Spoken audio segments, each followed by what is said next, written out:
The rain hammered against the mansion gates as Amara collapsed onto the wet pavement, her small bag spilling its contents into the muddy water.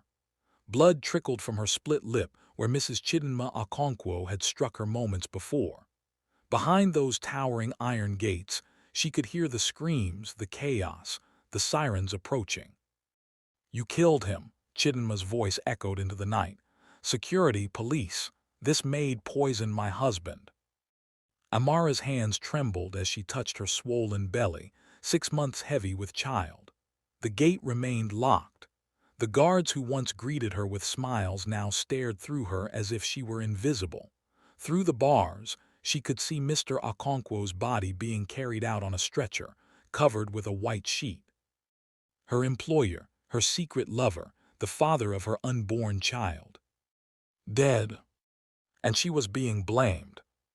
"Please," Amara whispered, her voice breaking. "Please, I didn't do anything. Somebody help me." But nobody came. The security cameras had been tampered with. The tea she'd served him, which Chidinma herself had prepared in the kitchen, would show only Amara's fingerprints. Every witness had been paid, every escape route blocked. This was not an accident. This was a perfect trap. As the police vehicles pulled up to the mansion, their blue lights cutting through the darkness, Amara knew she had only seconds to decide. Stay and face a murder charge she couldn't fight, or run and become a fugitive. She ran. But to understand how an innocent 23-year-old maid from a small village in Enugu state ended up fleeing a murder scene in one of Lagos's wealthiest neighborhoods, we must go back. Back to where it all began, 8 months earlier, when Amara first walked through those gates with hope in her heart and prayers on her lips. Amara had arrived at the Okonkwo mansion on a Tuesday morning, her single suitcase held together with rope, her late mother's Bible tucked under her arm. The house stood like a golden castle in Banana Island, its walls gleaming white under the Lagos sun, its gardens more beautiful than anything she'd seen in her village. "You will work hard, keep your head down, and never, ever disrespect Madam," the head servant, Uncle Festus, had warned her. "Mrs. Chidinma Okonkwo is not a woman to cross. She has destroyed people for less than a sideways glance." Amara had nodded, grateful just to have work. After her mother's death from cancer had left her family drowning in debt, this job was a miracle. The salary alone could feed her 3 younger siblings back home and pay for their school fees. She didn't know that accepting this position would sign her death warrant. The Okonkwo family was one of Lagos's most powerful dynasties. Chief Ebuka Okonkwo owned half the real estate in Victoria Island, 3 oil wells in the Niger Delta, and had connections that reached into every government office in Abuja. He was 61 years old, dignified, with gray threading through his hair and a gentle smile that seemed out of place among the cold luxury of his home. His wife, Chidinma, was 38, stunning and ruthless. She had married Ebuka when she was just 20, transforming from a beauty queen with nothing to her name into a woman who controlled millions. She wore her designer clothes like armor and her cruelty like perfume. Their daughter, Kimberly, 20 years old, was studying fashion in London but visited often. She'd inherited her mother's beauty and her capacity for malice. For the first month, Amara was invisible.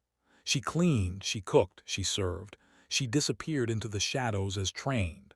But Chief Ebuka noticed her, not in the way Amara feared at first, but with a kindness she hadn't experienced since her father died.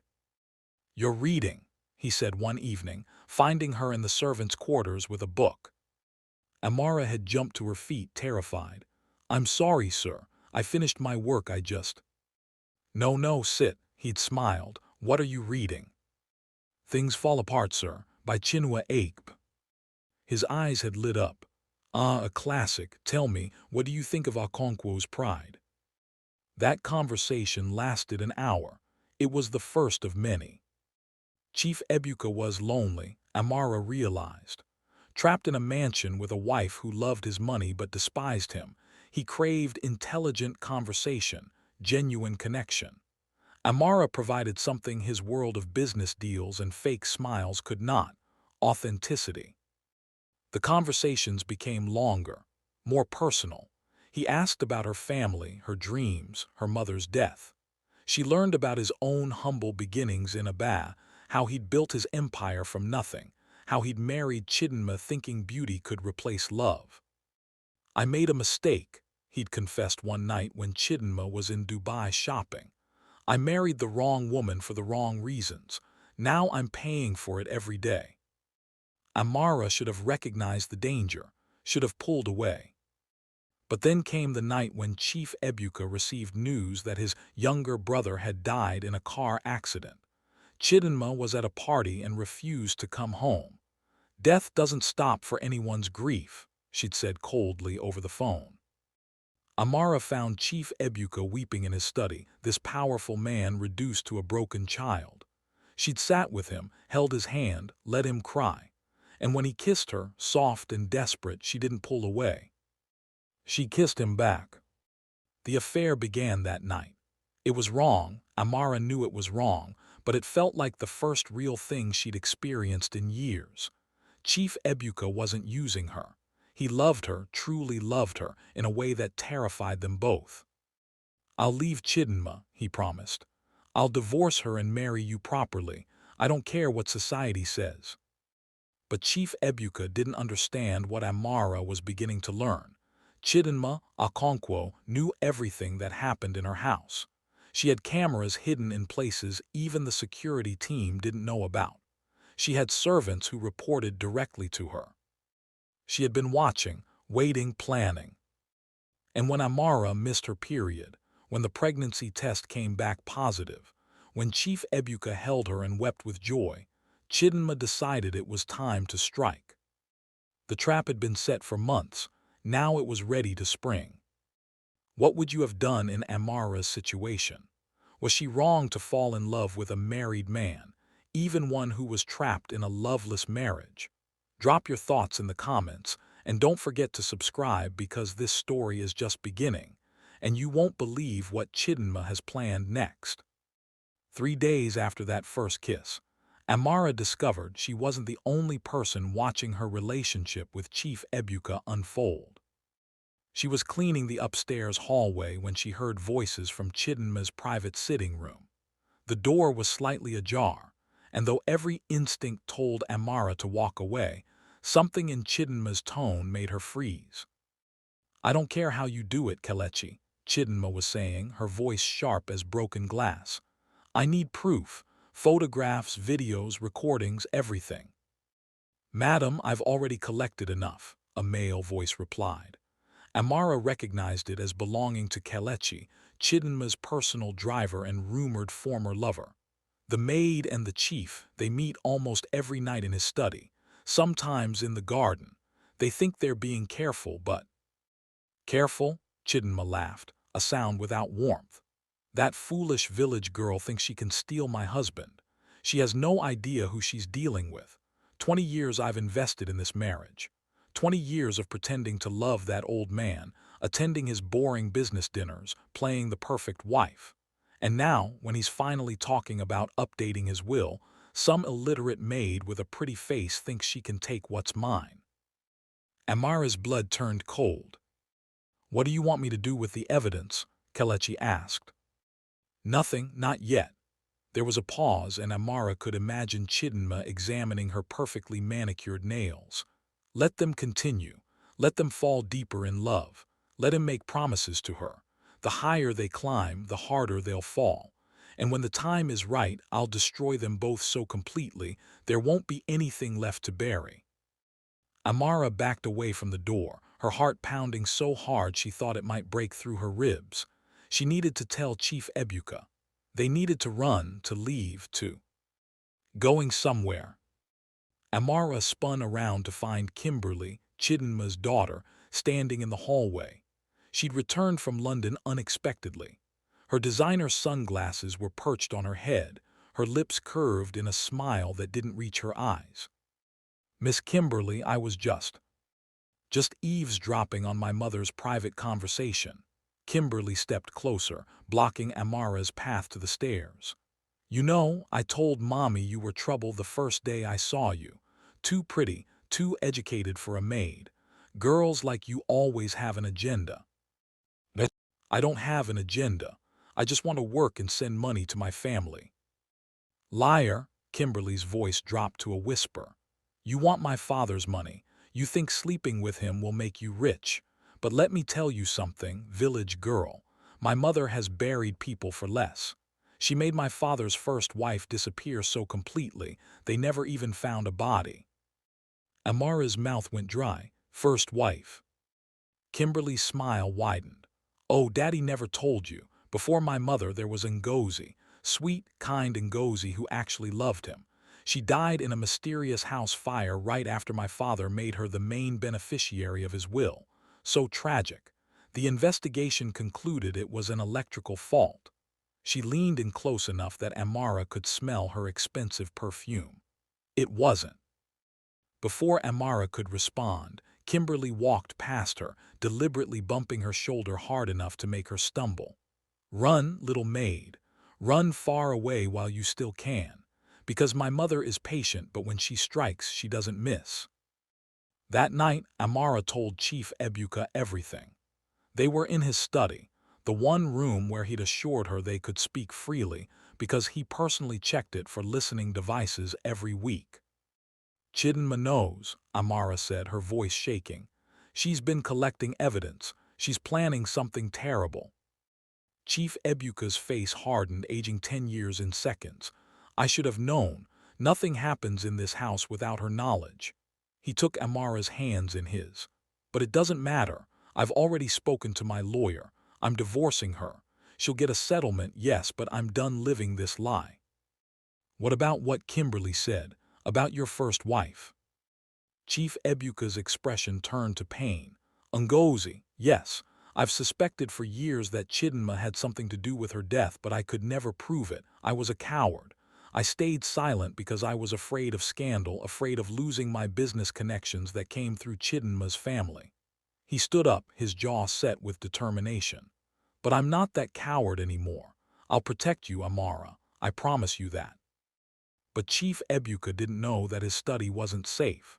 That Chidinma had installed a new system of cameras just last month, hidden in the air vents, in the lamp fixtures, in the very walls themselves.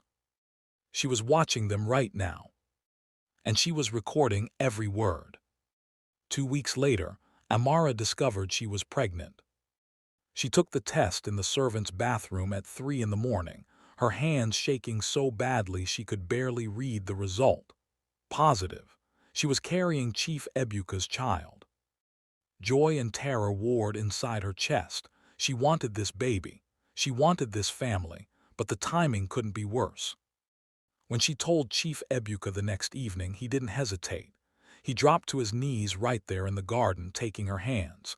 Marry me. Not later, not after the divorce. Now, we'll go to the registry tomorrow.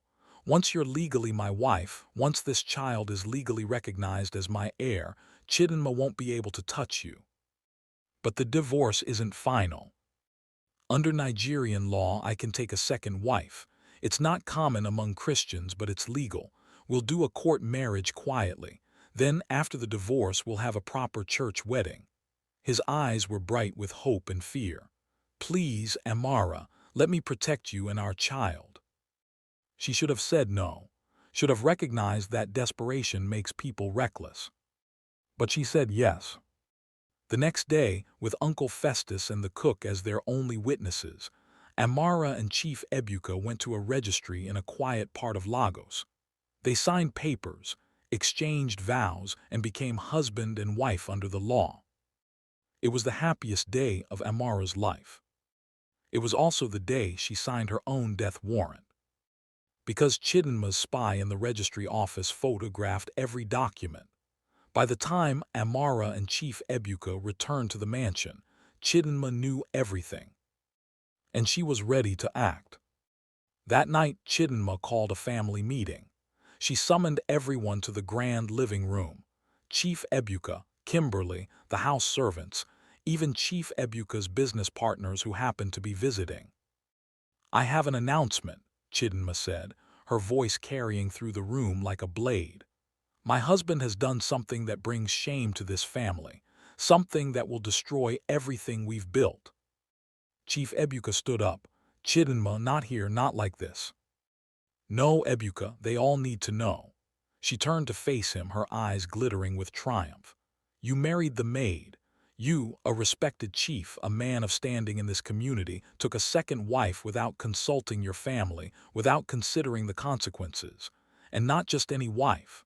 A poor, uneducated village girl who's probably been sleeping with half the staff." "That's a lie," Amara shouted, rising from where she'd been standing in the corner. "Is it?"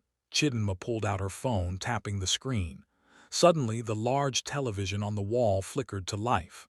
Video footage began to play. Amara and Chief Ebuka in his study, kissing, embracing, the audio crystal clear. But then the video changed. The footage was edited, manipulated. It showed Amara in the servants' quarters with Kelechi, the driver. The angle was wrong, the timestamps clearly altered, but to an untrained eye it looked damning. It looked like Amara had been having an affair with multiple men. "No," Amara whispered. "That's not real, that's not what happened." "You trapped my father," Kimberly said, standing beside her mother. "You seduced him, got pregnant with God knows whose child, and convinced him to marry you so you could get his money." The business partners were murmuring, their faces twisted with disgust. The servants wouldn't meet Amara's eyes. Chief Ebuka stepped forward, his voice thundering. "Enough! These videos are doctored. Chidinma, you've gone too far. I want a divorce and I want you out of this house tonight." "Out of this house?" Chidinma's laugh was cruel. "Darling, this is my house. Or did you forget? When we married, I had my father transfer the deed into my name as a wedding gift. Legally, you're living in my property, and I want you out, both of you." The room spun. Amara clutched her stomach, feeling sick. "You can't do this," Chief Ebuka said, but his voice had lost its strength. He was realizing too late that his wife had been planning this for years. Every asset, every property, every business connection had been slowly transferred, manipulated, positioned so that she held all the power.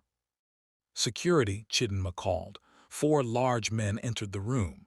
"Escort my husband and his wife to the gate. They're no longer welcome here." "This is illegal," Chief Ebuka protested. "I'll fight you in court." "Please do. I have the best lawyers in Lagos. And by the time they're done, the whole country will know what kind of man you really are. A man who abandoned his faithful wife for a scheming maid. Your business partners will drop you. Your political connections will vanish. You'll be destroyed." She had won, they both knew it. As security grabbed their arms as they were marched toward the door, Chidinma called out one last thing. "Oh, and Ebuka, that chest pain you've been having. You should really see a doctor. Heart problems run in families. It would be such a shame if something happened to you before you could fight me in court." It wasn't a prediction. It was a promise. The trap was even worse than Amara imagined. Chidinma had been planning this for years, and now the innocent maid and her new husband were being thrown out with nothing. But what Chidinma said about Chief Ebuka's heart, was she planning something even more sinister? Keep watching to find out, and share this story with someone who needs to see how dangerous jealousy and greed can become. Chief Ebuka and Amara spent their first night as outcasts in a small hotel in Surulere.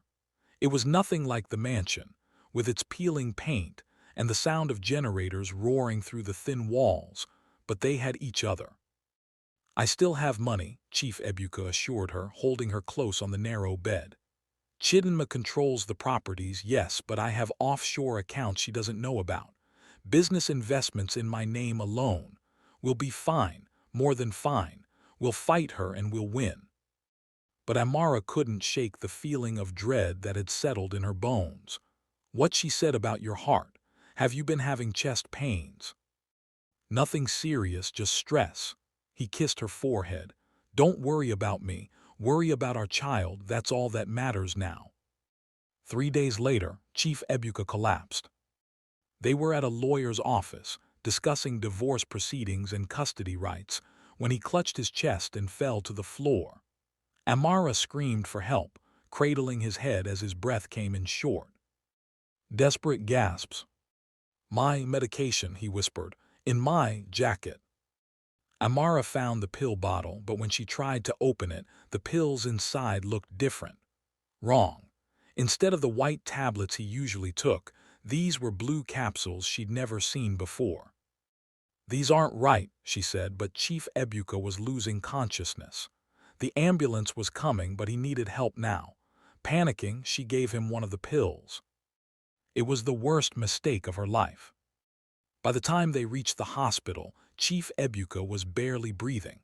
The doctors rushed him into emergency care while Amara waited in the corridor, her hands stained with his sweat, her prayers desperate and broken. A doctor emerged 2 hours later, his face grim. "Mrs. Okonkwo." "Yes, is he?" "He's stable, but barely. It was a massive heart attack, but there's something else." The doctor's eyes narrowed. "We found extremely high levels of digoxin in his system. That's a heart medication, but in excessive doses, it's poison. It causes heart attacks. Did your husband have a prescription for digoxin?" I don't know. He had so many medications." "Who gave him his pills today?" The realization hit Amara like a physical blow. "I did. From his bottle. But they looked different. I noticed they looked different, but he was dying and I—" The doctor's expression changed from concern to suspicion. "Wait here. The police will want to speak with you." "The police? No, you don't understand. Someone switched his medication. His wife, his ex-wife, she threatened him," she said. But the doctor was already walking away, and Amara could see him speaking urgently to a nurse, both of them looking back at her. She had given Chief Ebuka the poison. Her fingerprints would be on the bottle. Any investigation would show that she had been the last person to give him medication. Chidinma had framed her perfectly. Amara ran, not from the hospital but to the one person she thought might help her, Uncle Festus, the head servant from the mansion. He had always been kind to her, had witnessed her marriage to Chief Ebuka. Surely he would testify to the truth. She found him at a small bar in Yaba, drinking palm wine alone. "Uncle Festus, please, I need your help. Chief Ebuka is in the hospital. Someone poisoned him and they're trying to blame me. You know I would never hurt him. You were at our wedding. You know we love each other." Uncle Festus wouldn't meet her eyes. He took a long drink, then finally spoke. "I can't help you, Amara." Why?" "Madam Chidinma came to see me. She offered me 5 million naira to say I never witnessed any marriage, to say that you've been unstable, talking about relationships that don't exist, that you're delusional." He finally looked at her and there were tears in his eyes. "My daughter needs surgery, cancer. The doctors say without treatment she has 6 months. 5 million naira would save her life." Amara felt her world crumbling. "So you'll lie. You'll let me go to prison for something I didn't do." "I'm sorry," he whispered, "but I have to save my child. You understand that, don't you? You're carrying a child. Wouldn't you do anything to protect them?" Before Amara could respond, her phone rang. It was the hospital. Her hands shook as she answered. "Mrs. Okonkwo, this is Dr. Ademi. I'm sorry to inform you that your husband has taken a turn for the worse. His heart has stopped twice in the last hour. We're doing everything we can, but you should come immediately. He's asking for you." "I'm coming," Amara said, but when she looked up, Uncle Festus was gone. And through the bar window she could see police cars pulling up outside. Someone had called them. Someone had told them exactly where to find her. Amara didn't go back to the hospital. Instead, she ran to the only other person who might help her, Pastor Adebio, the minister who had prayed with Chief Ebuka every Sunday, who had counseled him through his troubled marriage. She found him at his church in Ikja, preparing for evening service. "Pastor, please, Chief Ebuka is dying. Someone poisoned him and they're trying to blame me. I need you to tell the police the truth about his marriage to Chidinma. Tell them how unhappy he was. Tell them she threatened him." Pastor Adebio set down his Bible slowly. "My child, I think you're confused. Chief Ebuka and Chidinma have a strong marriage. They're pillars of this church. Whatever personal problems you're experiencing." "Personal problems? Pastor, you counseled him yourself. You know he wanted to leave her." "I counsel many people, but I would never betray the sanctity of those conversations." His voice was gentle but firm. "And even if Chief Ebuka expressed doubts about his marriage, that doesn't mean he was having an affair with a maid or that he married her. That's simply not possible. A man of his standing wouldn't." "He did." Amara pulled out her phone, showing him the marriage certificate she'd photographed. "Look, we were married at the registry. It's legal. It's real." Pastor Adebio barely glanced at the screen. "Documents can be forged, my child. And I'm afraid Mrs. Chidinma has already shown me very disturbing videos of you trying to seduce her husband, and evidence that you've been blackmailing him. She's very worried about you. She wants to get you help." "Help? She wants to destroy me." "Please lower your voice. There are people praying in the sanctuary." Pastor Adebio stood, his expression hardening. "I think you should leave now, and if you're wise, you'll turn yourself in to the police before this gets worse. If you're truly innocent, the justice system will protect you." Amara wanted to scream that the justice system didn't protect poor village girls against billionaire families, that innocence meant nothing without money and power, but she could see it was useless. Chidinma had gotten to everyone. Every witness, every ally, every person who might speak the truth had been bought, threatened, or deceived. Amara's phone rang again. This time, it was a number she didn't recognize. Against her better judgment, she answered. "Hello. Is this Amara?" A woman's voice, elderly and weak. "Yes, who is this?" "My name is Sister Mary. I'm a nurse at Lagos General Hospital. Chief Ebuka asked me to call you. He doesn't have much time. He wants to see you one last time, but you must hurry, and you must be careful. There are people watching the hospital." Is he going to die?" There was a long pause. "The poison in his system is shutting down his organs. Even if he survives the night, the damage may be permanent. But he's fighting to stay alive long enough to see you. He says he has something important to tell you. Something about documents he hid. Something that can prove everything." Hope flickered in Amara's chest. "What documents?" "He won't tell me. He says only you can know. But you must come now before." The line went dead. Amara stared at her phone. It could be a trap. Chidinma could have planted the nurse, could be luring her back to the hospital where police were waiting. But if Chief Ebuka really was dying, if he really did have proof that could expose Chidinma's schemes, she had to risk it. For her child, for their future, for justice. She took a bus to the hospital, keeping her head down, her heart pounding. When she arrived, she found chaos.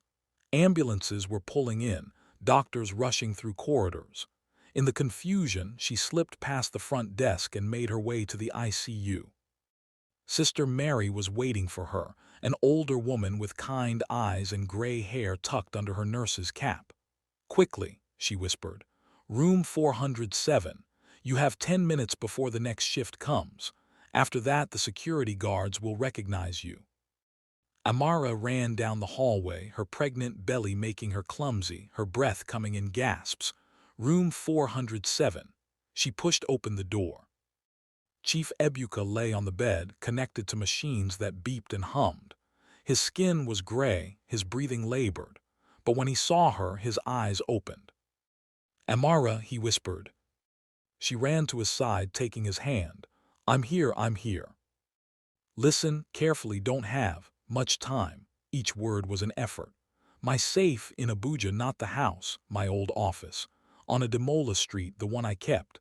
After I retired, code is, your birthday, inside, documents, proof of everything, Chidinma's crimes, first wife's death, her family's corruption, everything." I'll get them, I'll expose her. She'll kill you if she knows. His grip tightened. Take the documents, go to my friend. Justice Okafor, Supreme Court, only person she can't buy, promise me. I promise. And Amara, his eyes filled with tears. I'm sorry I brought you into this. Sorry I wasn't strong enough to protect you. You gave me everything, Amara sobbed. You gave me love, you gave me our child. That's enough. Chief Ebuka smiled, and for a moment he looked young again, unburdened. Name him, Ebuka or her, Ngozi, after my first wife. Let something good come from all this pain. The machines began to beep frantically. Chief Ebuka's body convulsed once, twice. No, Amara screamed. Somebody help, please. Doctors rushed in, pushing her aside. She watched through tears as they tried to save him, as they shocked his heart, as they pumped his chest. But she already knew. She had felt the moment his hand went limp in hers, the moment his spirit left his body. Chief Ebuka was dead, and Amara was alone. She was still standing in the hallway, numb with grief, when she heard the voices. She's here somewhere. I saw her on the security footage. Check every room. Mrs. Chidinma wants her found and arrested immediately. Police coming for her. Sister Mary appeared at her side, pressing something into her hand. Go backstairs, now. He made me promise to help you escape. Why would you help me? You don't even know me. Chief Ebuka delivered my grandson when he was a young doctor before he made his fortune.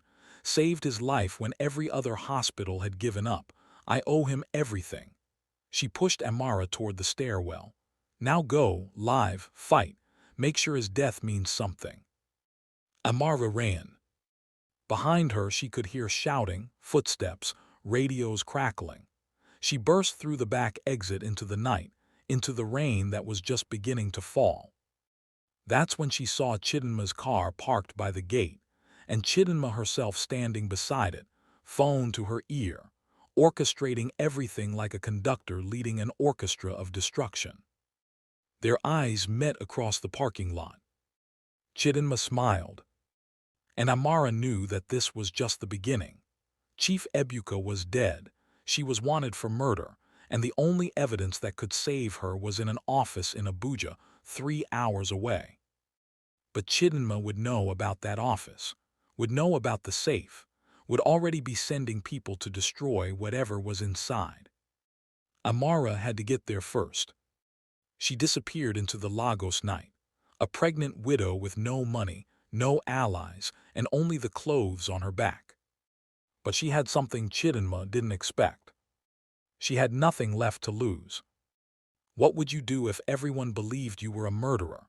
How far would you go to clear your name and protect your unborn child? Drop your answers below and make sure you're subscribed, because the journey to Abuja is going to be dangerous, and Chidinma is not done destroying lives. This story is about to get even more intense. Continue. 0227. Chapter 4. Amara spent her first night as a fugitive in the ruins of an abandoned building in Oshodi. The rain poured through holes in the roof, and rats scurried across the broken concrete floor. She huddled in a corner, her arms wrapped around her belly, whispering promises to her unborn child. I'll protect you. I'll clear our names. I'll make sure you know your father was a good man. But morning brought harsh reality. She had no money. Her ATM card would be tracked the moment she used it. Her phone was dead, and even if she charged it, the police could trace her location. She was 6 months pregnant, wanted for murder, and 300 kilometers from the only evidence that could save her. She needed help, but who could she trust when Chidinma had corrupted everyone? The answer came from an unexpected place. As dawn broke, Amara heard footsteps. She pressed herself against the wall, heart pounding, ready to run. But the person who entered wasn't a police officer. It was Blessing, another maid from the Okonkwo mansion. She carried a plastic bag and looked terrified. Amara, are you here? It's me, Blessing. Amara stepped out cautiously. How did you find me? I saw you running last night. I followed you. Blessing set down the bag. I brought you food, water, and some money. It's not much, only 20,000 naira, but it's all I have saved. Amara's eyes filled with tears. Why would you risk this? Chidinma will destroy you if she finds out. Because you were kind to me when no one else was. Blessing's voice cracked. When I got pregnant last year, when the master's business partner forced himself on me, you were the only one who helped me. You gave me money for the abortion, you held me when I cried. Everyone else pretended not to see. She wiped her eyes. I know you didn't kill Chief Ebuka. I know Madam Chidinma is evil, so I'm helping you and I don't care what happens to me. Amara embraced her, sobbing. In a world of betrayal, one act of kindness felt like salvation. I need to get to Abuja, Amara said. Chief Ebuka left evidence there, proof of everything Chidinma has done. Then you need to leave Lagos today. By tonight, your face will be on every news channel. Madam Chidinma is already spreading stories that you're a dangerous criminal who seduced and murdered her husband for his money. Blessing pulled out a phone. Take this. It's an old Nokia not registered to anyone, and I know someone who can help you get to Abuja. My cousin drives a truck. He owes me a favor. By noon, Amara was hidden under a tarp in the back of a truck carrying yams to Abuja. The journey would take 8 hours if they didn't hit police checkpoints. They hit 3. At each stop, Amara held her breath, listening to the muffled conversations between Blessing's cousin, Tund, and the officers. Money changed hands, papers were examined. The truck was searched, but superficially. Poor truck drivers weren't worth thorough investigations. At the second checkpoint, though, Amara heard something that made her blood freeze. You seen this woman? An officer asked, and Amara knew he was showing Tund her picture. No, sir, what'd she do? Killed her employer, rich man in Lagos. Chief Ebuka Okonkwo poisoned him for his money. There's a reward, 5 million naira for information leading to her arrest. 5 million naira. The same amount Chidinma had offered Uncle Festus. It was enough money to make anyone betray her. She's pregnant, the officer continued. 6 months. If you see her, call this number immediately. Don't approach her. She's considered dangerous. Dangerous. Amara almost laughed at the absurdity. She had never hurt anyone in her life. But Chidinma's narrative was already taking root. By tomorrow, the entire country would believe she was a murderer. The truck rolled on. They reached Abuja at midnight. Tund dropped her off 3 blocks from Ademola Street, refusing the money she offered him. My cousin says you're innocent, that's enough for me. He looked at her with pity. But sister, this is bigger than you. That woman you're fighting, she has connections everywhere, even in Abuja. Be careful. Amara walked through the dark streets, her body aching, her stomach cramping from stress and hunger. Ademola Street was in Garki, a quiet business district that was deserted at this hour. She found the office building easily. It was old, 4 stories, most of the spaces vacant. Chief Ebuka's office was on the 3rd floor, according to the directory. The front door was locked, but a side entrance had a broken lock, probably from previous break-ins. She climbed the stairs slowly, every shadow making her jump. The 3rd floor was dark, lit only by moonlight through dirty windows. She found the door marked E. Okonkwo Consulting and tried the handle. Locked. She had come all this way, risked everything, only to be stopped by a locked door. Then she remembered. Chief Ebuka had been paranoid about his wife. He would have had a spare key hidden nearby, somewhere only someone who knew him well would think to look. She ran her hands along the door frame, the walls, the floor. Nothing. Then she noticed the small potted plant beside the door, long dead from neglect. She tipped it over. A key fell out. Hands shaking, she unlocked the door and stepped inside. The office was exactly as Chief Ebuka must have left it years ago. Dusty desk, filing cabinets, a faded photograph of him as a young man receiving some award. Behind the desk was a painting of Abuja's Zuma rock. She lifted it off the wall and found the safe. Her birthday, October 15, 1998, 15/10/98. She entered the code. The safe clicked open. Inside were folders, dozens of them. She pulled them out, her heart racing, and began reading by the light of her phone. What she found was worse than she'd imagined. The first folder detailed the murder of Ngozi, Chief Ebuka's first wife. There were photographs, witness statements that were later retracted, payment records showing Chidinma's family paying off police investigators. Ngozi hadn't died in an electrical fire. She'd been locked in her room, and the house had been deliberately set ablaze. A security guard who witnessed it had been paid 10 million naira to disappear. He'd written everything down before leaving the country.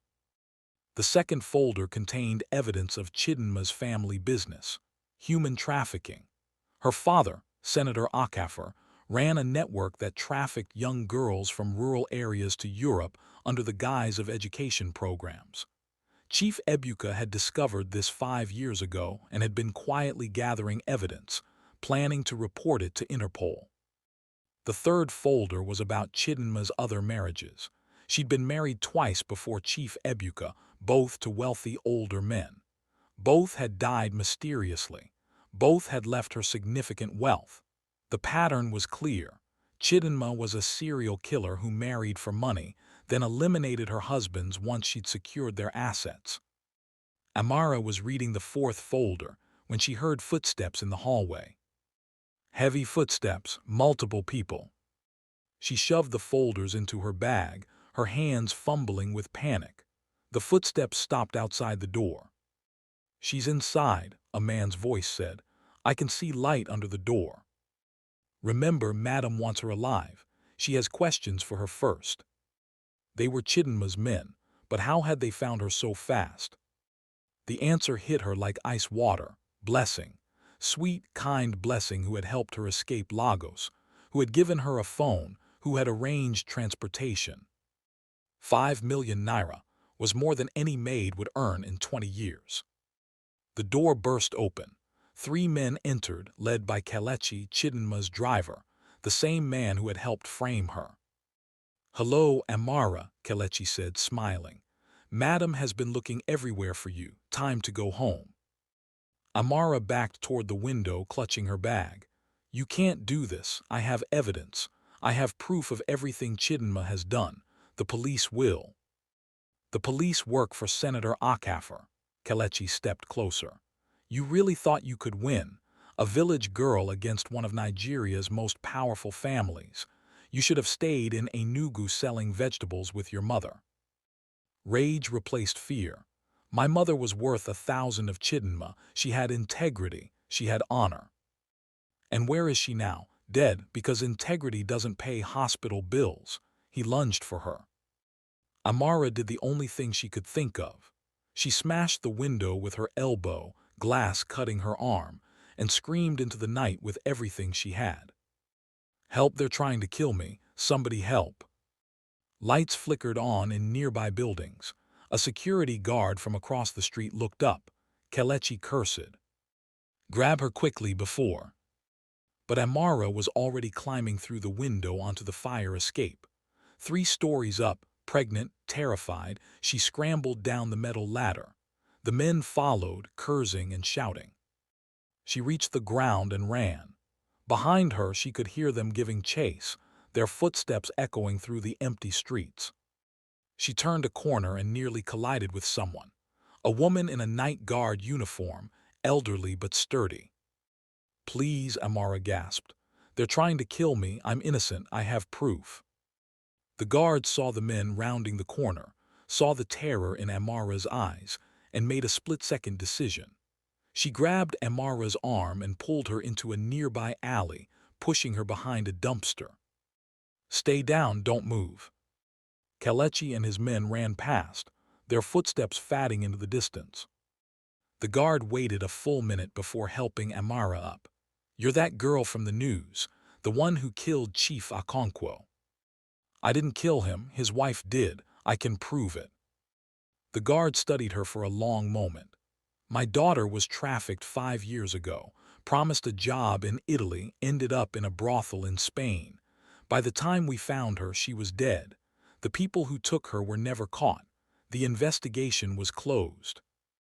Amara's heart clenched. I'm sorry. Don't be sorry. Tell me this. Does your proof involve Senator Okonkwo and his trafficking network? Yes, everything. Names, dates, payments, victims. The guard's expression hardened with an emotion Amara recognized. The need for revenge, for justice, for someone to pay. Then I'll help you, but not here. Abuja is their territory. You need to get this evidence to someone who can't be bought. She pulled out her phone. I know someone, a journalist in Port Harcourt, Adiz Nwasu. She's been investigating Senator Okonkwo for years, but she never had enough evidence to publish. With what you have, she can expose everything. Why are you helping me? Because my daughter died screaming for help that never came. Maybe I can't save her, but I can help save you. The guard's eyes were fierce. Give me your evidence. I'll make copies, hide the originals where Chidinma will never find them. Then we get you to Port Harcourt. I can't ask you to risk. You're not asking, I'm offering. Sometimes, girl, justice requires people to stand up even when it's dangerous. She squeezed Amara's hand. My name is Mama Kemi, and starting right now, you're not alone anymore. For the first time in days, Amara felt something other than despair. She felt hope. But neither of them knew that blessing, riddled with guilt over her betrayal, had just called Chidinma with one more piece of information. Amara was pregnant with a boy. Chidinma's grandson, Chief Ebuka's heir, the one person who could legally claim the entire Okonkwo fortune. And Chidinma had just decided that both Amara and the baby needed to die. Would you trust Mama Kemi? Can anyone really stand against a family as powerful as the Okaforce? And will Amara make it to Port Harcourt alive? The stakes have never been higher, and Chidinma is about to make her most ruthless move yet. Stay tuned. Mama Kemi's small apartment in Woos became Amara's hiding place for the next 2 days. While the guard went to work, maintaining her normal routine to avoid suspicion, Amara stayed locked inside, making copies of the documents, organizing the evidence into a coherent timeline of Chidinma's crimes. What she discovered made her physically ill. Chief Ebuka had been thorough in his investigation. He documented 23 girls trafficked through Senator Okonkwo's network in the past 5 years. 23 daughters, sisters, someone's child. The youngest was 14. Among the documents was a video file on a USB drive. Amara watched it on Mama Kemi's old laptop, and what she saw changed everything. It was security footage from the Okonkwo mansion, dated 3 days before Chief Ebuka's death. The timestamp showed 2:47 am. Chidinma was in the kitchen, alone. She opened a prescription bottle, dumped out the white pills, and replaced them with blue capsules from an unmarked container. Then she placed the bottle on the counter where Chief Ebuka always kept his medications. She had poisoned him days before the heart attack. The attack at the lawyer's office hadn't been the first attempt.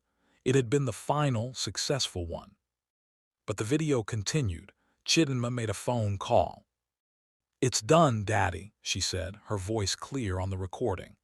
By the end of the week, Ebuka will be dead and the maid will take the blame. Once she's convicted, we'll make her disappear in prison. No one will ever connect it back to us. Senator Okonkwo's voice came through the phone speaker. What about the child she's carrying? What about it? Once she's in prison, we'll make sure she loses it. Stress, poor medical care, an unfortunate accident. Who will question the death of a murderer's baby? Good.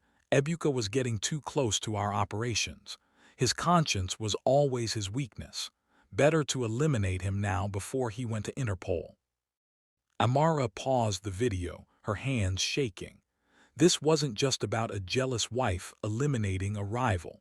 This was about silencing a whistleblower who threatened a criminal empire. Chief Ebuka had died, because he tried to do the right thing. On the third morning, Mama Kemi came home early, her face pale with fear. "We have a problem. Chidinma's people are going door to door in this neighborhood, showing your picture, offering money. Someone saw you at the window yesterday. It's only a matter of time before they search this building." "Then I'll leave. I won't put you in danger." "No, we leave together." Mama Kemi pulled out a small bag already packed. "I have a friend in Port Harcourt. We'll drive through the back roads, avoid the highways. It'll take longer, but it's safer." "You can't come with me. You'll lose your job, maybe your life." "My daughter is dead. My husband died in the Civil War. I have no family left. This job, this life, it's empty." Mama Kemi's eyes were fierce. "But helping you, exposing the people who destroyed my child, that gives my life meaning. So we're going together, and I don't want to hear any more arguments." They left at dawn in Mama Kemi's ancient Toyota. The car was older than Amara, with a temperamental engine and windows that didn't roll down properly. But it ran. They took rural routes through Kogi State, avoiding major checkpoints. The journey that should have taken 6 hours stretched to 10. Amara's belly cramped periodically, stress contractions that terrified her. She was 7 months pregnant now, and every bump in the road sent jolts of pain through her body. "Hold on, child," Mama Kemi said, driving with one hand and holding Amara's with the other. "We're almost there." But they weren't almost there. As they approached a small town called Okene, they saw a police checkpoint ahead. Not a random stop, but a deliberate roadblock with multiple vehicles and armed officers. "They're checking every car," Mama Kemi said, her voice tight, "looking for someone. Looking for Amara." There was no turning back without attracting attention. Mama Kemi drove forward slowly, rolling down her window as an officer approached.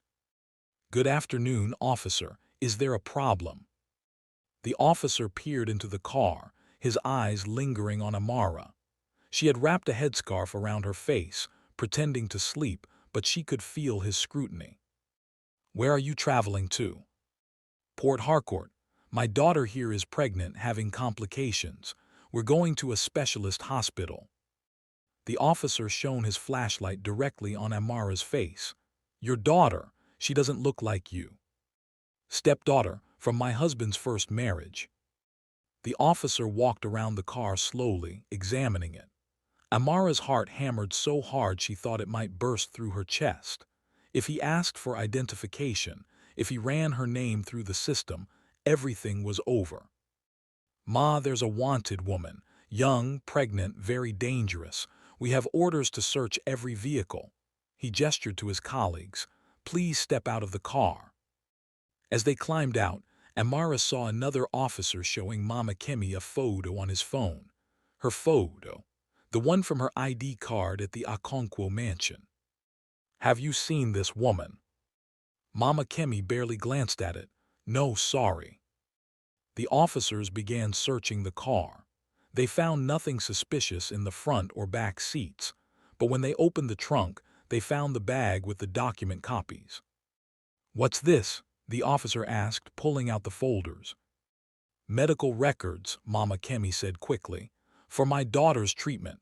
Her pregnancy has complications." The officer began flipping through the pages, and Amara watched in horror as his expression changed from boredom to shock. He was reading about Senator Okafor, about the trafficking network. "Where did you get these?" "I told you, they're medical. These are classified documents, evidence in a criminal investigation." The officer pulled out his radio. "Sergeant, we have a situation here. I need backup." Mama Kemi grabbed Amara's arm. "Run." "What?" "Run." They bolted. Behind them, officers shouted, radios crackled, car engines roared to life. Amara ran with her hands supporting her belly, her breath coming in desperate gasps. Mama Kemi, despite her age, kept pace. They crashed through the bush beside the road, branches tearing at their clothes, thorns cutting their skin. Amara's contractions were getting stronger, more frequent. Something was wrong. I can't, she gasped. The baby. Just a little further, there's a village ahead, we can hide. A gunshot split the air. Mama Kemi stumbled, clutching her side. Blood bloomed across her shirt. No, Amara caught her as she fell. Mama Kemi, please, no. Go, Mama Kemi whispered, blood bubbling at her lips.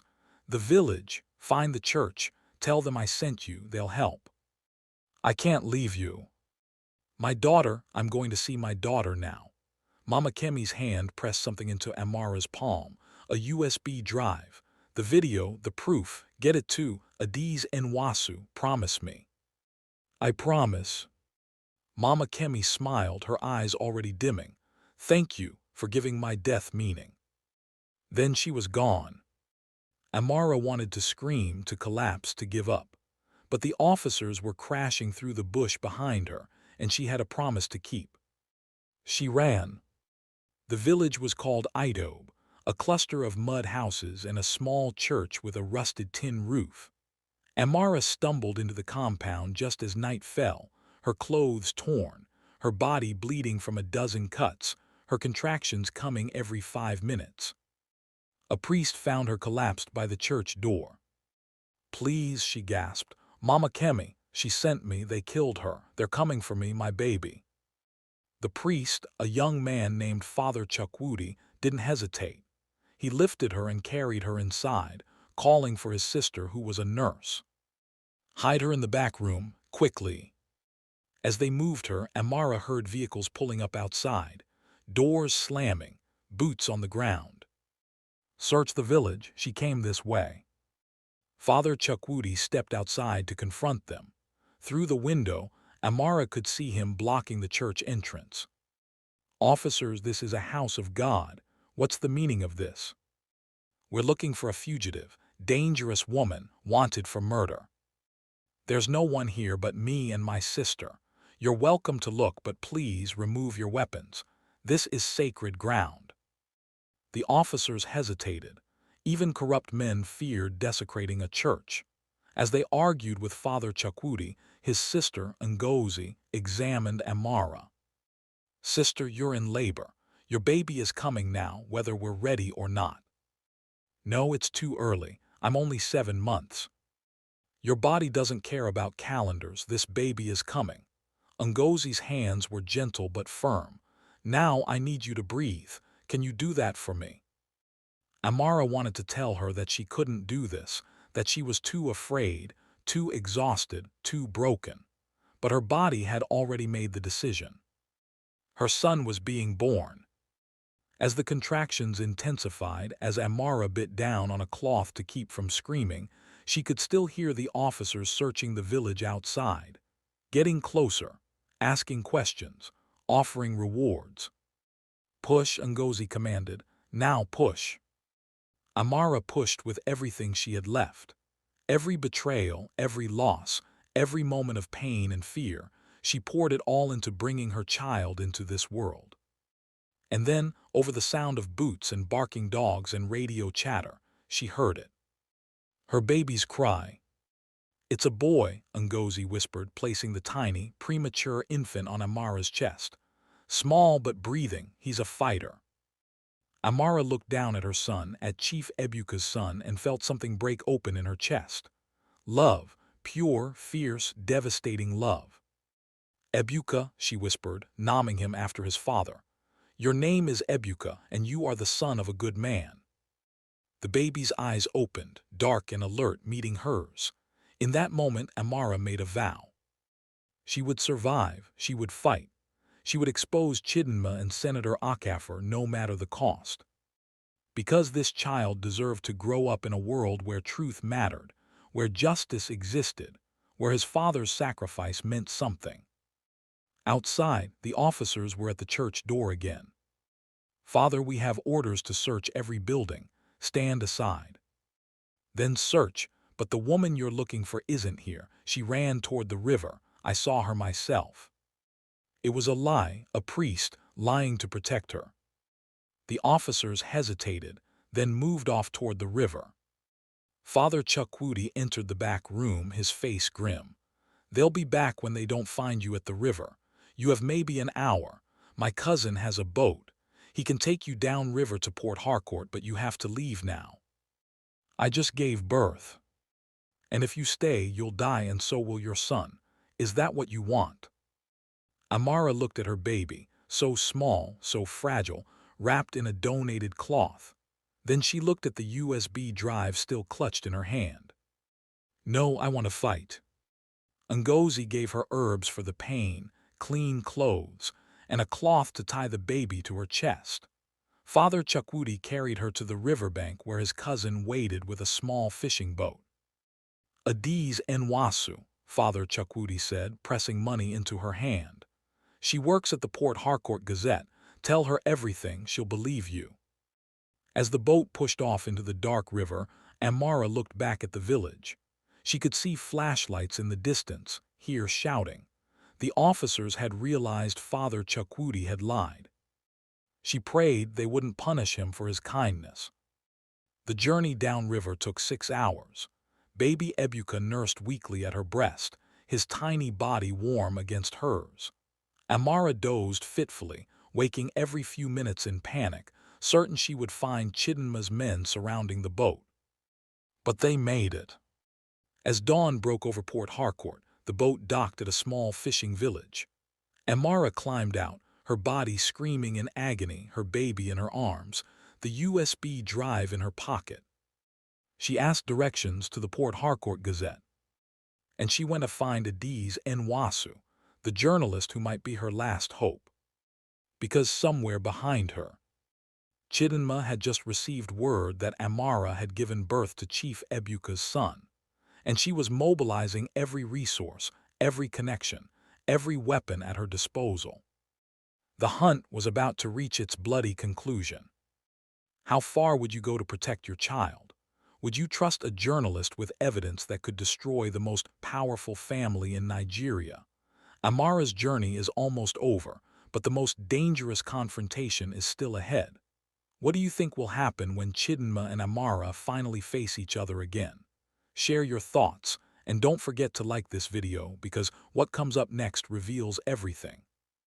The Port Harcourt Gazette occupied a modest 2-story building in old GRA, its walls stained with humidity and its windows covered with iron bars. Amara stood outside for a full 5 minutes, baby Ebuka strapped to her chest, trying to gather the courage to walk through those doors. What if Adiz Nwasu didn't believe her? What if she was already on Senator Okafor's payroll? What if this was another trap? But she had nowhere else to go, no other options, no other hope. She pushed open the door. Inside, the office was chaos. Reporters shouted into phones, keyboards clacked, papers covered every surface. A young woman at the reception desk looked up, her eyes widening at the sight of Amara's torn clothes, her exhausted face, the newborn baby. "Can I help you?" "I need to see Adiz Nwasu. Please, it's urgent." "Do you have an appointment?" "No, but tell her I have information about Senator Okafor's trafficking network. Tell her I have proof." The receptionist's expression changed. She picked up her phone, spoke quietly, then nodded. "Third door on the right, she's waiting." Adiz Nwasu was not what Amara expected. She was young, maybe 30, with natural hair pulled back in a bun, glasses perched on her nose, and an intensity in her eyes that reminded Amara of Chief Ebuka when he was determined about something. "Sit," Adiz said, not unkindly. "You look like you're about to collapse. When did you give birth?" "Yesterday, in a village church while police were hunting me." Adiz's eyebrows rose. "You're Amara, the maid who supposedly murdered Chief Ebuka Okonkwo." "I didn't murder him, his wife did, and I can prove it." Amara pulled out the USB drive with trembling hands. "Chief Ebuka left me evidence, everything, the murder of his first wife, the trafficking network, Senator Okafor ordering his death. It's all here." Adiz took the drive, studying Amara carefully. "Why should I believe you? Every news outlet in Nigeria is reporting that you're a gold digger who poisoned a wealthy man for his money. Chidinma Okonkwo has given interviews, crying about how her husband was seduced and manipulated by a scheming maid. Because deep down, you already know the truth about Senator Okonkwo. You've been investigating him for years but never had enough evidence. Amara leaned forward, desperate. Look at what's on that drive, then decide if I'm lying. Adiz inserted the USB into her computer. For the next 20 minutes, she watched the security footage, read the documents, her expression growing darker with each revelation. Finally, she looked up. This is explosive. If I publish this, Senator Okonkwo and Chidinma Okonkwo will try to destroy me. They'll sue for defamation, they'll threaten my family, they might even try to kill me. Amara's heart sank. So you won't help me? I didn't say that. Adiz smiled grimly. I said they'll try, but I've been waiting 5 years for evidence like this. 5 years of watching that monster traffic innocent girls while hiding behind his Senate seat and his charity foundations. She closed her laptop decisively. I'm publishing everything, tomorrow's front page, but I need you to go on record, an interview, your full story. They'll find me if I. Not if we're smart. Adiz picked up her phone. I have a safe house. Well, my brother's apartment. He's out of the country for 3 months. You and your baby can stay there while I prepare the story. Once it's published, once the evidence is public, you'll be safer. They can't kill a witness the entire country knows about. For the first time in weeks, Amara felt the tight band of fear around her chest loosen slightly. Why are you helping me? You don't even know me. Adiz's expression softened. My younger sister was one of Senator Okonkwo's victims. 10 years ago, she was promised a nursing scholarship in London. Instead, she ended up in a brothel in Amsterdam. By the time I found her, she'd been so broken by what they did to her that she couldn't speak. She killed herself 6 months later. Her voice hardened. I became a journalist to expose people like him. So yes, I'm helping you. And I'm going to make sure Senator Okonkwo and Chidinma Okonkwo pay for every life they've destroyed. Adiz's brother's apartment was small but secure, on the 10th floor of a building with good security. Amara spent 3 days there, recovering from childbirth, nursing baby Ebuka, and giving Adiz hours of recorded testimony. She told everything. Her arrival at the mansion, the affair with Chief Ebuka, the marriage, the poisoning, the frame-up, Mama Kemi's death, the escape. Every detail, no matter how painful. Adiz was a skilled interviewer, drawing out not just facts but emotions. By the time they finished, Amara had cried more tears than she thought possible. But she also felt lighter, as if speaking the truth had released some of the poison Chidinma had injected into her life. The story runs tomorrow, Adiz said on the 3rd evening. Front page with the video evidence, the documents, everything. I've also sent copies to international news agencies, human rights organizations, and Interpol. By morning, this will be everywhere. What happens to me after that? We've arranged for a lawyer, pro bono. He's young but brilliant and he's furious about your case. Once the story breaks, he'll file motions to clear you of all charges. With this evidence, it shouldn't take long. Adiz hesitated. But Amara, you need to understand. Even with the truth exposed, Chidinma and her father are powerful. They'll fight back. It might get worse before it gets better. I know, but I'm tired of running. I'm tired of being afraid. Amara looked at her sleeping son.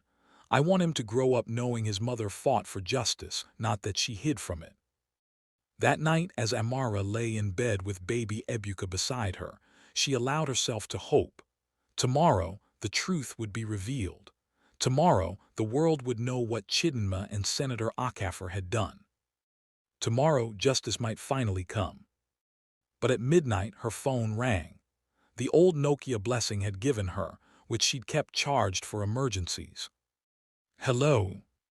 Amara. The voice was female, familiar, cold as death. Chidinma. How did you get this number? I have my ways. Blessing was very helpful before she had her unfortunate accident. Fell down the stairs, poor thing. Broke her neck. Horror washed over Amara. You killed her. I eliminated a loose end. just like I'm about to eliminate you." Chidinma's voice was calm, conversational. "I know you're in Port Harcourt. I know you've been talking to that journalist. And I know you think you're going to expose me. The story runs tomorrow. The whole world will know what you are." "Will they?" Chidinma laughed.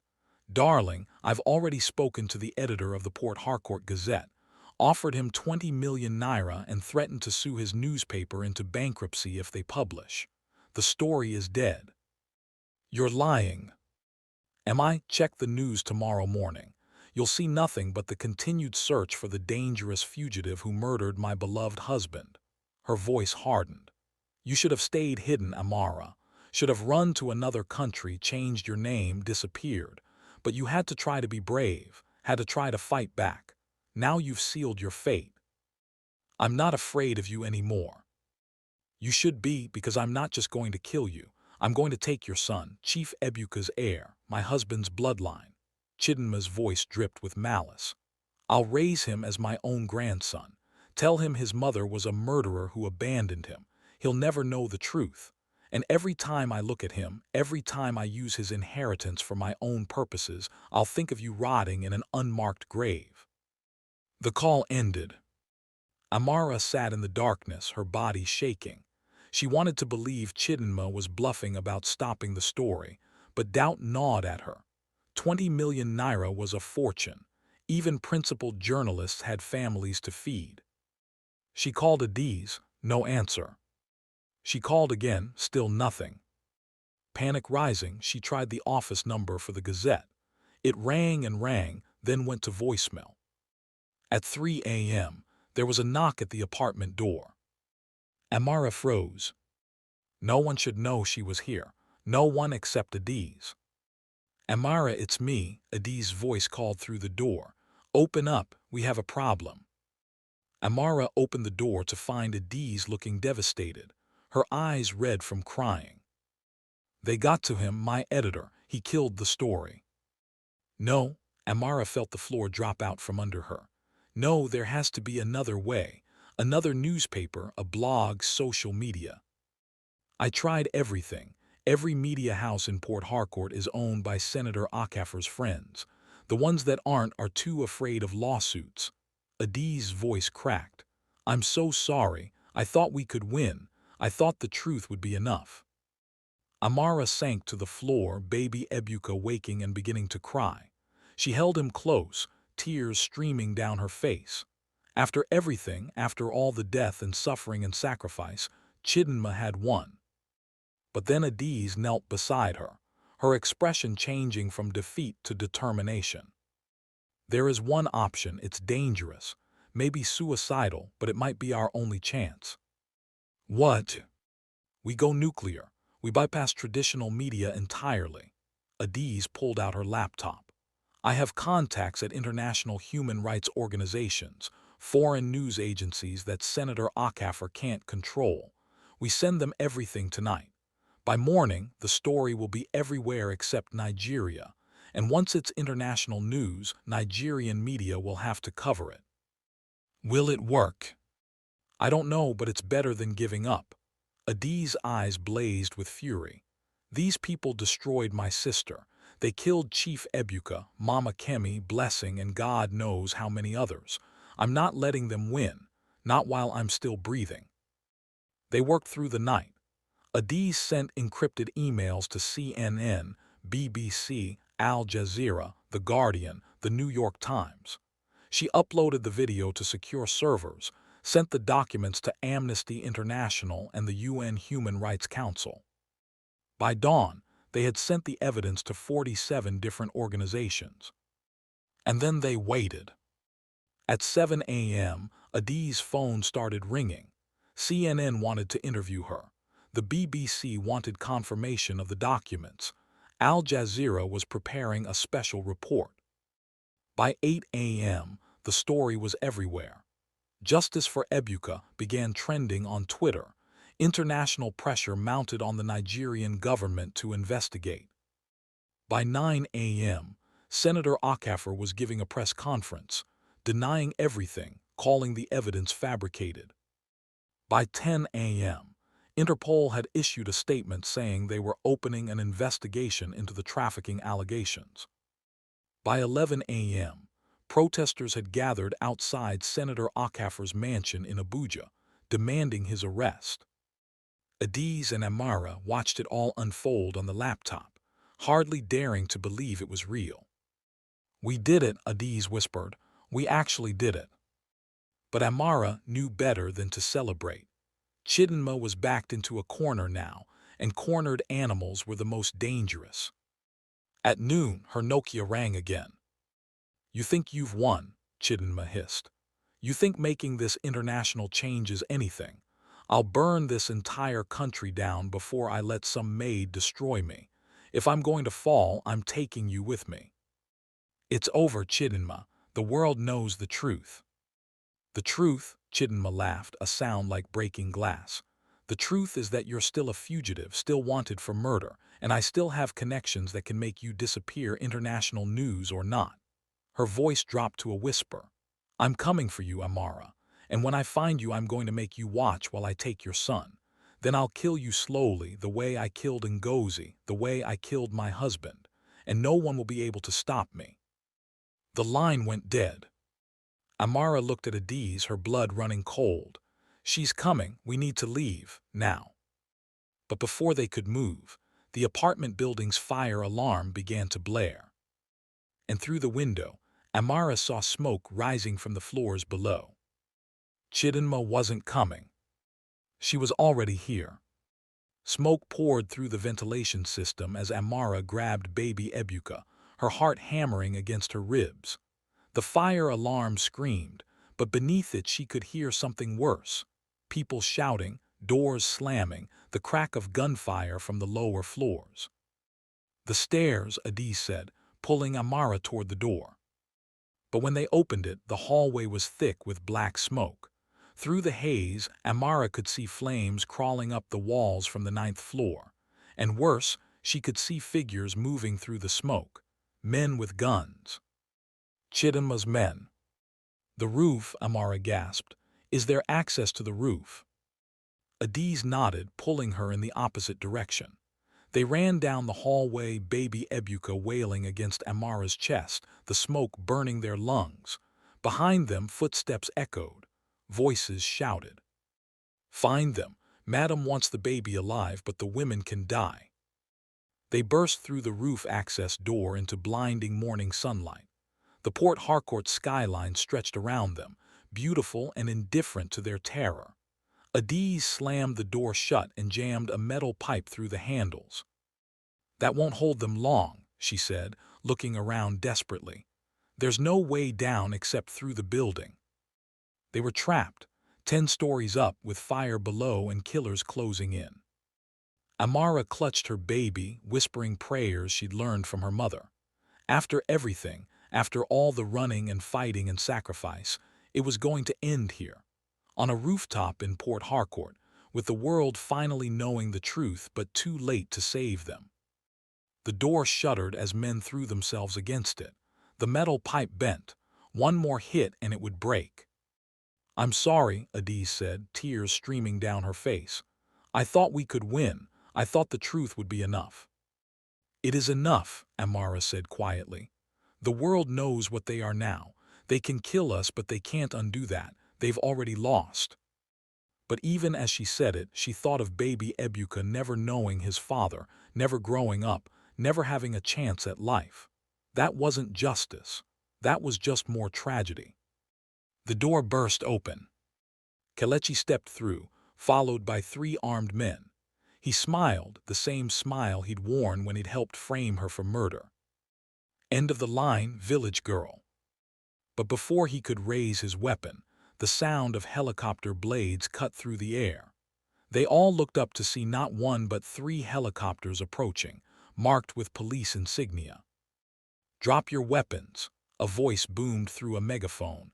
"This building is surrounded. Drop your weapons and get on the ground." Kelechi's face twisted with rage and confusion. "How?"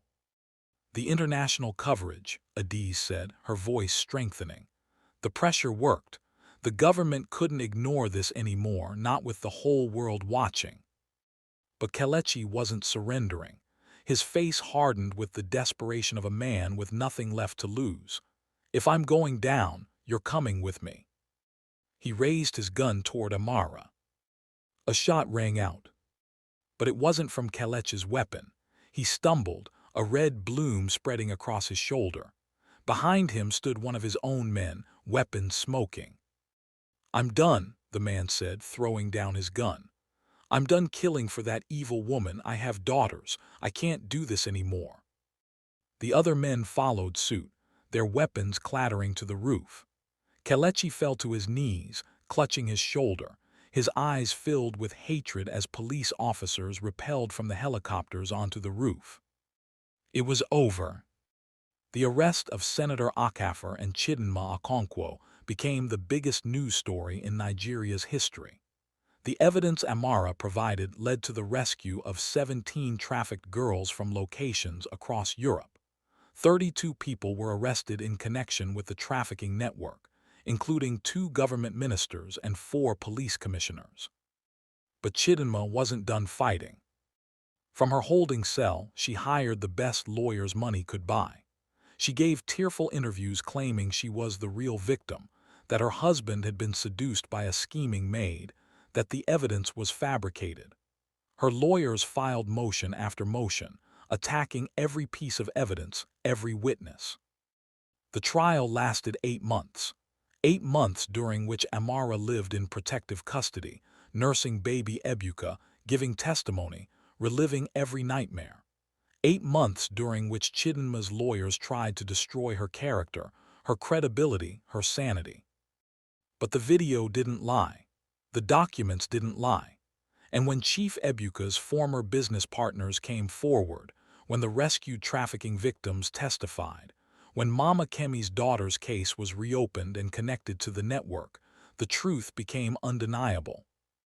The verdict came on a rainy Tuesday afternoon in Lagos High Court. Senator Okafor, guilty on all counts, life imprisonment without parole. Chidinma Okonkwo, guilty of murder. Conspiracy to commit murder, fraud, and accessory to human trafficking. Life imprisonment without parole. As the judge read the verdict, Chidinma finally broke. The mask of the refined, elegant society woman shattered, revealing the monster beneath. "You think you've won," she screamed at Amara across the courtroom. "You're still a maid, still nothing. You destroyed my life for what? For a dead man's bastard." The guards dragged her away, still screaming, still fighting. Amara sat in the witness stand, holding baby Ebuka, and felt nothing but emptiness. No joy, no satisfaction, no triumph. Just exhaustion and grief for all the lives destroyed by one woman's greed. Chief Ebuka was still dead. Mama Kemi was still dead. Blessing was still dead. 23 girls had lost years of their lives to trafficking. Countless families had been torn apart. Justice had come, but it felt hollow. 6 months after the trial, Amara stood at Chief Ebuka's grave in a quiet cemetery in Aba. Someone had placed flowers there recently. She added her own bouquet and sat on the grass, baby Ebuka playing beside her. "We won," she said softly. "Your wife is in prison, your son is safe. The trafficking network is destroyed, but I wish you were here to see it. I wish our son could know his father." "He will know him." Amara turned to find an elderly man approaching, distinguished-looking despite his age. She recognized him from the trial. Justice Okafor, the Supreme Court Judge Chief Ebuka had trusted. No relation to Senator Okafor despite the shared surname. "Justice Okafor, I didn't expect to see you here." "Ebuka was my friend, more than a friend. He was like a son to me." The old man sat beside her on the grass, his movements careful. "I've been watching your case closely, making sure justice was truly served, and now I have something for you." He handed her a folder. Inside were legal documents. "What is this?" "Chief Ebuka's true will. The real one, written months before his death and filed with my office for safekeeping. He didn't trust his wife not to destroy any copies in his home." Justice Okafor's eyes were kind. He left everything to you and your child. The properties, the investments, the offshore accounts. Everything that was truly his, not what Chidinma had already stolen. Amara stared at the documents, her hands shaking. I don't want his money. I never wanted. I know, that's why you deserve it, the judge smiled. Ebuka knew you loved him for himself, not his wealth. That's why he wanted to provide for you and his child. Don't reject his final gift out of pride. Use it to build the life he wanted you to have. Tears streamed down Amara's face. I just wanted him alive. I would trade everything to have him back. I know, child, but death is the one thing money can't fix. Justice Okonkwo stood slowly. Honor his memory by living well. Raise his son to be a good man. That's the best justice you can give him. 2 years later, Amara stood on the grounds of the Ebuka Okonkwo Foundation for Trafficked Persons, watching the opening ceremony of their 10th safe house. The foundation provided shelter, counseling, education, and legal support to survivors of human trafficking. Adiz had become the foundation's communications director, using her journalism skills to continue exposing trafficking networks across West Africa. Together, they had helped over 300 survivors rebuild their lives. Baby Ebuka, now a toddler, ran across the grass chasing butterflies, his laughter bright and clear. He had his father's eyes, his father's gentle spirit. Your daddy would be proud, Amara whispered, watching him play. She had used Chief Ebuka's inheritance exactly as he would have wanted, not for revenge, not for luxury, but for healing. She'd paid for Mama Kemi's grandson's education, fully funding his schooling through university. She'd established a scholarship fund for girls from rural areas. She donated to the families of every trafficking victim they'd identified. And every night, she told little Ebuka stories about his father, about the man who'd built an empire but never forgot where he came from, about the man who'd risked everything to expose corruption, even though it cost him his life, about the man who'd loved them both enough to leave behind evidence that would protect them. Chidinma and her father remained in Kirikiri maximum security prison, their appeals exhausted, their empire dismantled. Occasionally, Amara saw news articles about them. Chidinma had suffered a stroke and was partially paralyzed. Senator Okonkwo's health was failing rapidly. They were dying slowly in prison, forgotten by the society they'd once controlled. Amara felt no satisfaction in their suffering, just a quiet acknowledgement that justice, however imperfect, had been served. She had survived, her son had survived, and from the ashes of tragedy something good had emerged. Miss Amara, one of the foundation's counselors, approached. The survivors want to thank you personally. They've prepared something. Amara followed her inside, where 20 young women stood waiting, survivors of the trafficking network that had destroyed so many lives. Some had been rescued during the investigation. Others had found their way home years later and sought help from the foundation. They began to sing, a traditional Nigerian song about resilience, about surviving the storm, about finding home after being lost. Their voices rose together, harmonizing, filling the room with hope and healing. And for the first time since Chief Ebuka's death, Amara felt something other than grief. She felt peace. That evening, as Amara put little Ebuka to bed in their modest home in a quiet Lagos suburb, he looked up at her with his father's eyes. Mama, tell me about Daddy again. Amara smiled, stroking his hair. Your daddy was a good man who fought for what was right, even when it was dangerous. He loved you before you were born, and he made sure you would be protected even after he was gone. Was he brave? The bravest man I ever knew. Like you, Mama. Amara's breath caught. She had never thought of herself as brave, just desperate, just surviving, just doing what she had to do. But looking at her son's trusting face, she realized something. Sometimes bravery isn't about being fearless. It's about being terrified but fighting anyway. It's about losing everything but refusing to give up. It's about being thrown out and betrayed but standing up and demanding justice. Yes, baby, she whispered, like me. As Ebuka drifted to sleep, Amara stood at the window, looking out at the Lagos night. Somewhere in this vast city, other maids were working in big houses, other poor girls were being exploited, other families were trapped in systems designed to keep them powerless.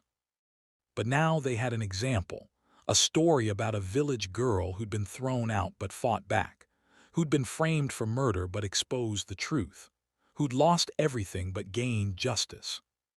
The story of how the family threw the maid out, but the billionaire's secret came out and changed everything.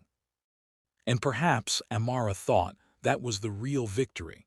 Not just winning her own case, but proving that the powerful could be held accountable, that truth could prevail, that even the poorest, most vulnerable person could fight back and win. The phone rang. It was Adiz.